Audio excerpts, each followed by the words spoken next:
VOA News. Reporting by remote, I'm David Byrd. The head of Afghanistan's Peace Council, Abdullah Abdullah, said on Saturday negotiators would discuss a reduction in violence as a priority when they met Taliban representatives on Sunday, and that both sides would need to find compromises on contentious issues. A ceremony to launch talks aimed at ending 19 years of war took place in Qatar's capital, Doha, after months of delays following a meeting between representatives of both sides to work out how talks should proceed.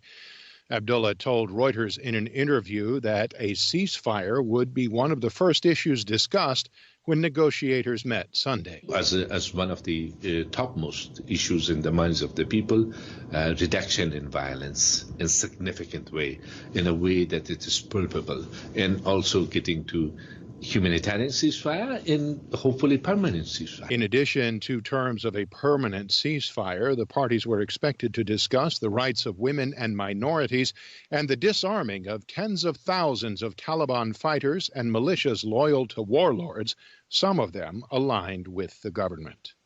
Secretary of State Mike Pompeo said on Saturday the United States remains deeply concerned about Turkey's actions in the eastern Mediterranean, urging a diplomatic solution to the crisis. In a fleeting trip to Cyprus on Saturday to meet with that country's president, Pompeo said that countries in the region need to resolve their disagreements peacefully and diplomatically. We remain deeply concerned by Turkey's ongoing operations, surveying for natural resources in areas over which Greece and Cyprus assert jurisdiction in the eastern Mediterranean. Tensions in the eastern Mediterranean have risen over claims and counterclaims, pitting Turkey against Greece and Cyprus in maritime areas thought to be rich in natural gas. This is VOA News. AstraZeneca has resumed British clinical trials of its COVID-19 vaccine, one of the most advanced in development, after receiving the green light from safety watchdogs.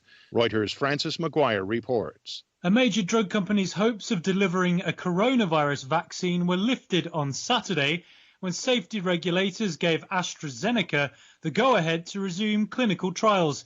It comes as a relief for the drug maker. Earlier this week, late-stage tests of its experimental vaccine were suspended when a study subject became ill in the UK. The patient involved had reportedly suffered from neurological symptoms linked to a rare spinal inflammatory disorder. But AstraZeneca, who were working with the University of Oxford, said British authorities had now confirmed it was safe to resume trials.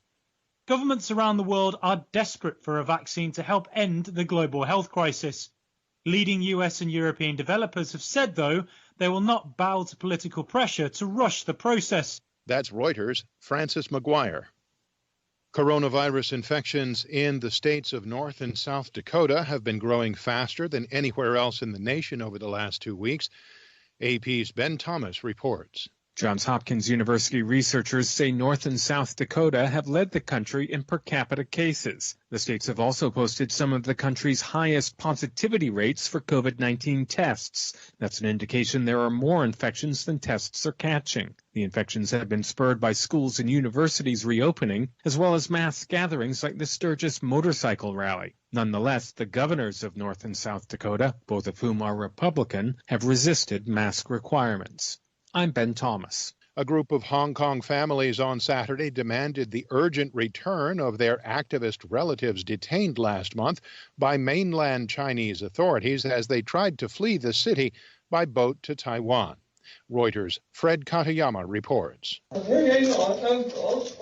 Speaking in Cantonese, one detainee's mother, whose son needs allergy medicine, said, "I hope Hong Kong can help the detainees come back. We don't even know if he is dead or alive." The local government's office in Guangdong said the 12 detainees are in what it called good physical condition and have hired representatives from mainland lawyers. The arrests come as a sweeping new national security law imposed by Beijing in July takes full effect.